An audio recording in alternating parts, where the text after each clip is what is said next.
Sedangkan raga mereka itu masih tertinggal di base camp selama 3 hari.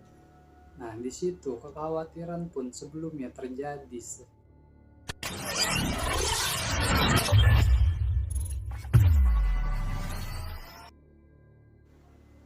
Assalamualaikum guys, balik lagi dengan gua Rian. Apa kabar kalian semua?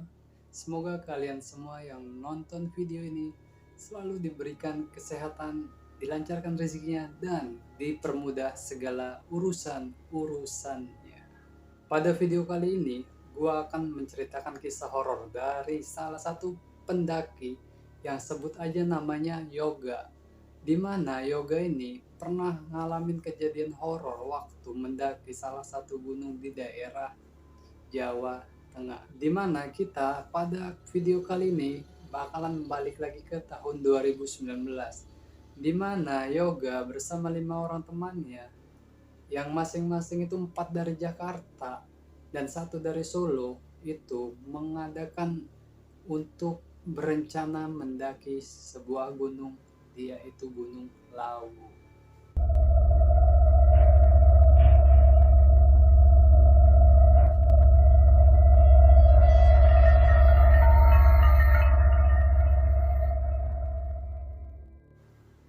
Jadi mereka ini berencana untuk bertemu aja langsung di base camp, dimana keempat orangnya ini dari Jakarta, yaitu bernama Diki, Herman, Juan, dan juga Ridwan.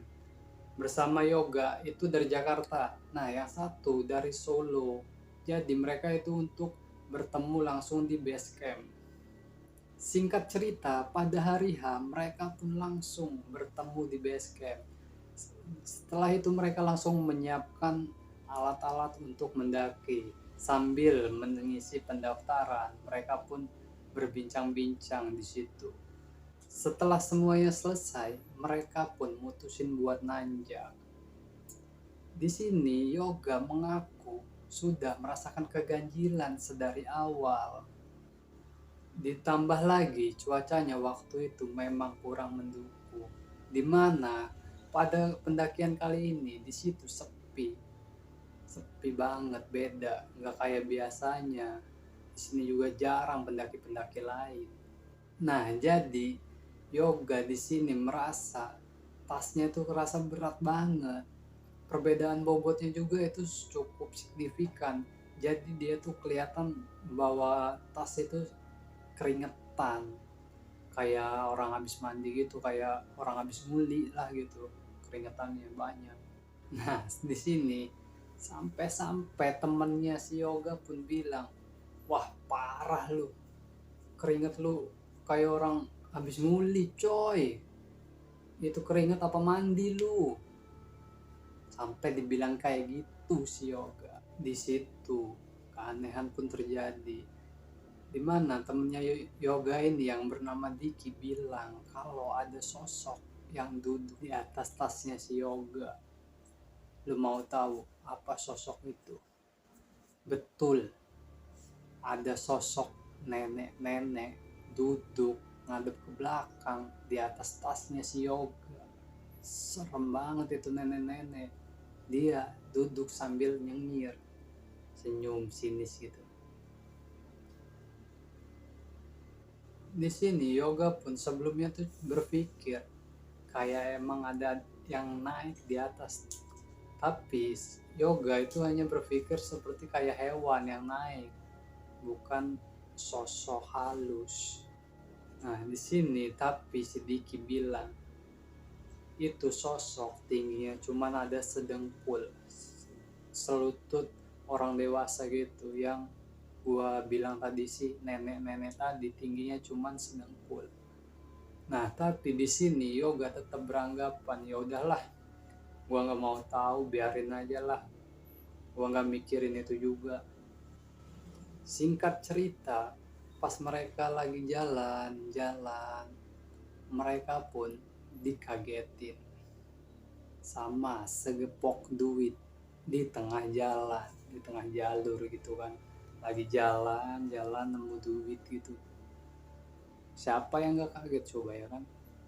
Nah, jadi duitnya ini sekitar dari 20 ribuan sampai 100 ribu itu tersusun rapih di jalan. Berarti jangan ada yang ambil duit itu. Itu semua bukan milik kita. Kita semua di sini harus berjaga-jaga. Jangan ada yang sampai ambil satu lembar pun itu.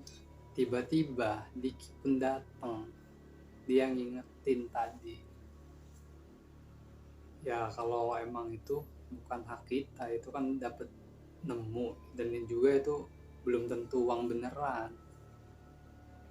Nah, coba kalau itu yang nemu kalian semua gimana? Tulis di kolom komentar ya, bakalan dibawa pulang atau enggak. Singkat cerita, mereka pun mutusin buat ngelanjutin perjalanan, jalan-jalan, dan akhirnya mereka sampai di pos 3. Mereka pun di sini berhenti sejenak buat istirahat dulu karena cuacanya cukup cerah waktu itu. Tiba-tiba brus, turun hujan. Nggak ada tanda-tanda apapun, nggak ada mendung, nggak ada angin, langsung aja hujan turun. Padahal kan sebelumnya itu panas banget, terik gitu ya kan, aneh ya kan. Di sini pun Yoga bersama teman-teman yang mutusin buat ngelanjutin perjalanan. Pas lagi jalan-jalan gitu, tiba-tiba di belakang mereka ada sosok wanita berbaju putih gitu, lusuh, rambutnya panjang, mukanya datar, ada di barisan paling ujung, di paling ujung belakang. Tapi mereka nggak bisa nahan diri. Mereka tetap harus jalan-jalan, harus tetap jalan sampai itu makhluk hilang. Nah, di sini setelah ngelihat sosok tadi, si Yoga badannya tuh menggigil kedinginan, kayak orang yang kena hipo gitu dia. Langsung tuh si Yoga diem. Nah, Yoga pun di situ buka suara. Dia bilang gini, kayaknya itu sosok nggak suka deh sama keberadaan kita di sini. Mulai sunyi semuanya. Mana masih hujan ya kan, terus kondisinya si Yoga lagi kayak gitu, kebingungan sedikit. Singkat cerita, pas cuaca masih hujan, Yoga dan teman-temannya yang lain mutusin buat lanjut jalan karena ya mereka tahu keberadaan di situ udah nggak disukain sama sosok-sosok makhluk halus tadi. Nah, akhirnya mereka pun sampai di pos selanjutnya. Di situ mereka mendirikan tenda. Ya, sambil mendirikan tenda itu mereka siapin logistik mana aja yang mau dimasak. Setelah semuanya udah mateng, nah di sini kan langsung tuh mereka siap-siap buat makan. Tiba-tiba ada suara teriak dari atas.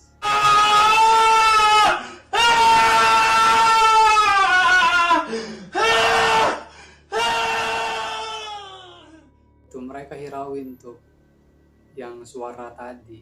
Di sini jam nunjuk udah pukul 9 malam. Mereka pun mutusin buat tidur karena besoknya bakalan summit ngetek. Singkat cerita, mereka pun pada jam 6 pagi sudah berada di puncak. Ya, mereka udah di puncak. Setelah sampainya di puncak, keanehan pun terjadi lagi.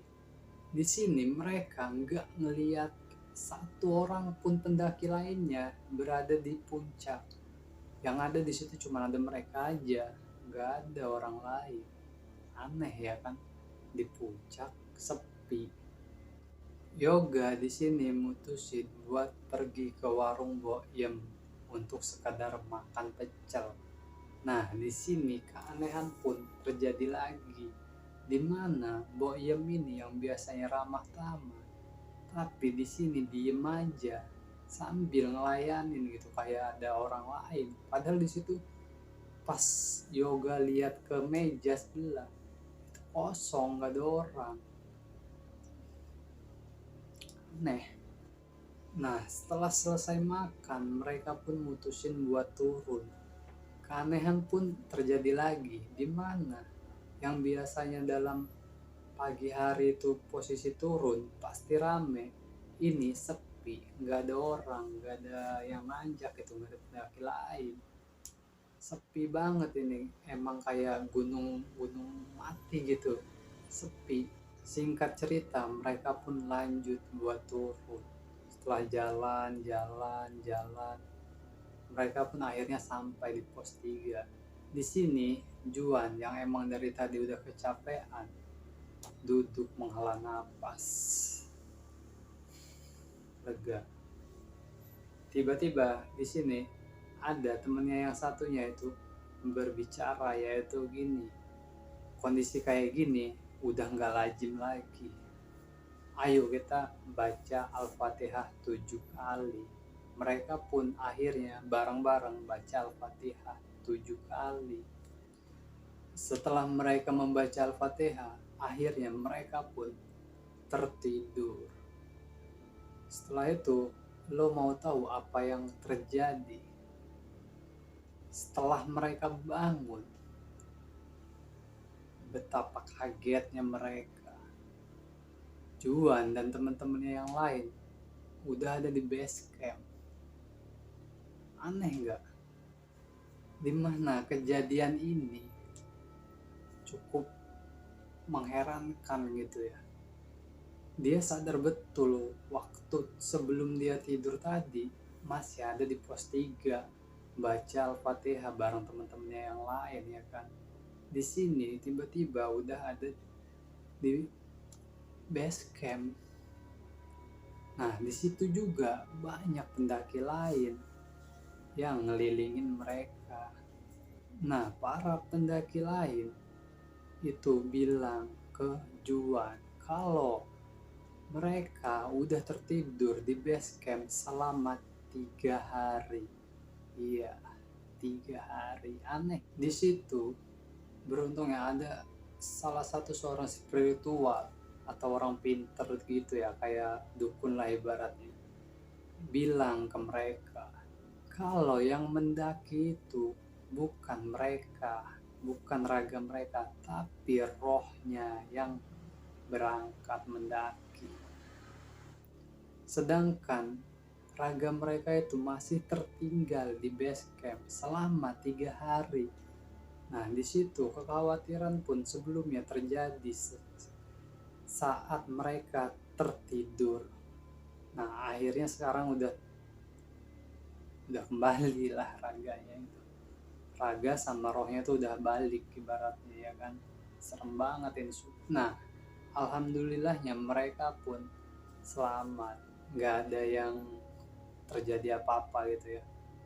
Setelah itu mereka langsung balik lagi ke rumah masing-masing, yang satu ke Solo dan yang empat temennya Yoga tadi balik ke Jakarta. Asli guys, sumpah cerita ini bikin gua merinding sekaligus bingung. Masa yang mendaki cuman rohnya, kok bisa gitu? Coba bagi kalian yang tahu atau yang pernah dengar cerita kayak gini, tulis di kolom komentar ya.